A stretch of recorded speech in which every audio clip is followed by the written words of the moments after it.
Halo semua, selamat datang di mata kuliah praktikum pemrograman visual.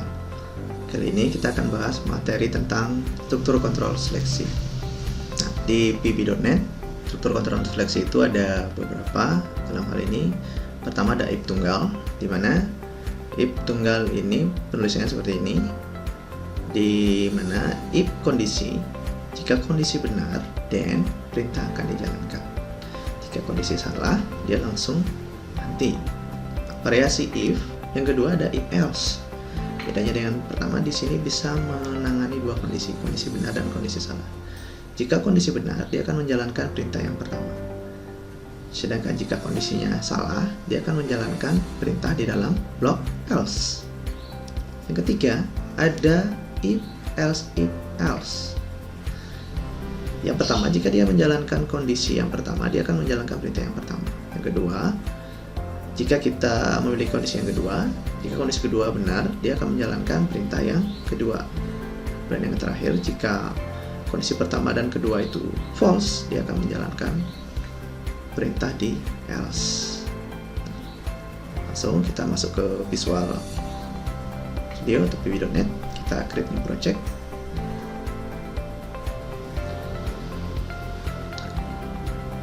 Di name-nya kita kasih nama latihan percabangan. Oke.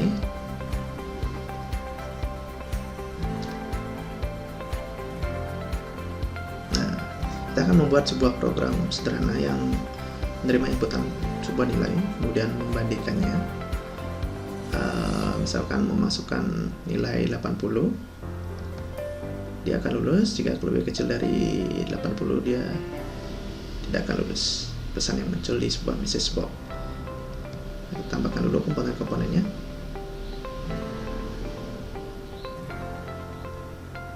Dan tambahkan button yang ketiga.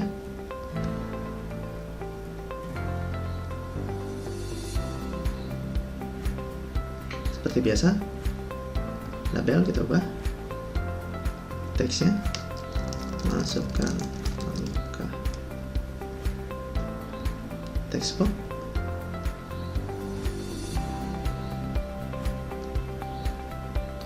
coba txt angka di button. Name nya kita ubah dulu btn proses. Nah, teksnya tadi lupa ubah, btn teks proses. Form biar di bagian atasnya berubah juga, kita ubah teksnya latihan if. Oke, kita sesuaikan. Nah, kita resize dulu biar lihat.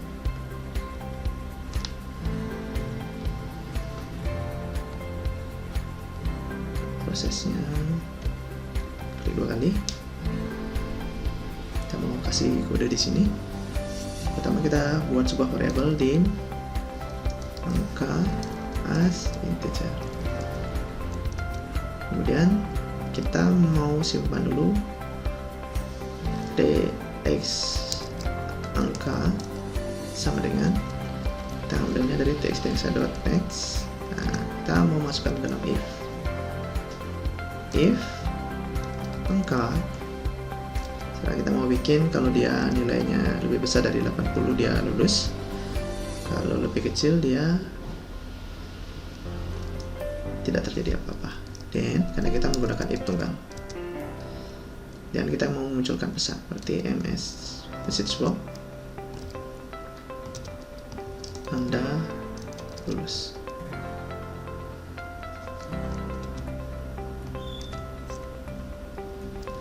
Kita makan selamat lulus.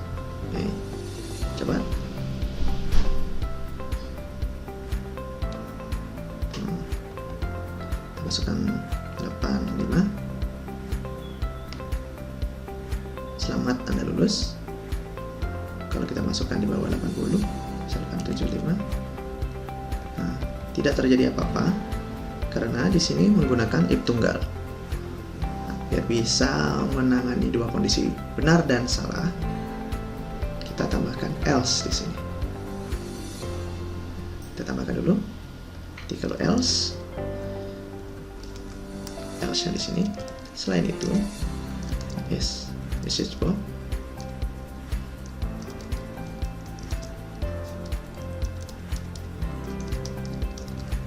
Maaf, Anda tidak lulus. Oke, kita coba. Kita masukkan di atas 80, 85. Selamat Anda lulus. Kita masukkan bawah 80, 77. Anda tidak lulus. Oke.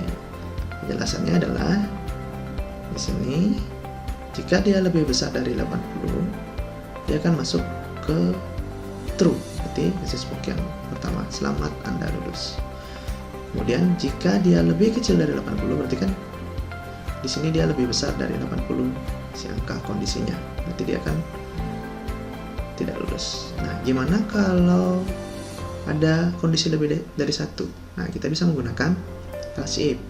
Contohnya, kita mau bikin if angka lebih besar dari 80 and jadi kita mau bikin nilai sampai angka lebih kecil sama dengan 100.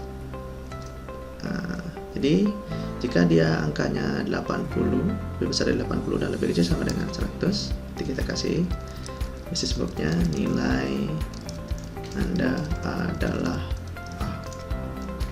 Kemudian di bawahnya 80.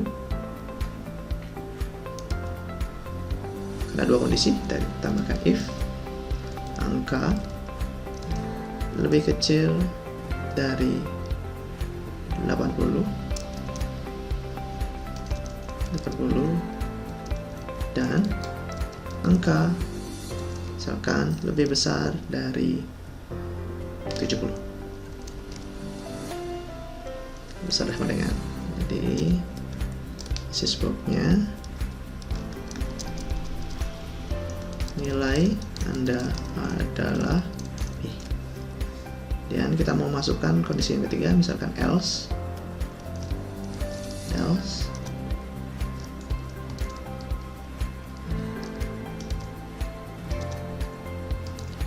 nilai Anda adalah C misalkan. Atau kita bikin Anda tidak lulus. Oke, kita coba. Jadi di sini ada tiga